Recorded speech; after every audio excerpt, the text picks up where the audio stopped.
येत्या 1-2 दिवसात माढ्याच्या जागेचा तिढा सुटेल, अजित पवार गटाचे प्रदेशाध्यक्ष सुनील तटकरे यांनी ही माहिती दिलेली आहे। रणजितसिंह नाईक निंबाळकरांच्या उमेदवारीवर अजित पवार गटामध्ये नाराजी आहे।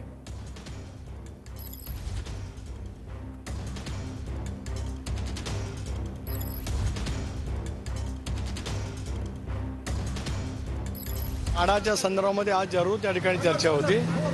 माननीय रामराजे नाईक निंबाळकर, संजीव नाईक निंबाळकर, फलटण आणि खटावमधील प्रमुख सहकारी आमदार दीपक चव्हाण यांच्याजवळ राष्ट्रीय अध्यक्ष अजितदादा, प्रांताध्यक्ष म्हणून मी, कार्याध्यक्ष प्रफुल्लभाई पटेल आणि प्रदीर्घ त्यांच्याजवळ चर्चा त्या ठिकाणी केली आणि एकंदरीत महायुतीच्या उमेदवाराच्या पाठीमागे समर्थपणाने कसं उभं करता येईल या दृष्टिकोनातून आमची चर्चा त्या ठिकाणी झाली। देवेंद्रजींच्याजवळ या संदर्भामध्ये सुद्धा संपर्क त्या ठिकाणी झाला।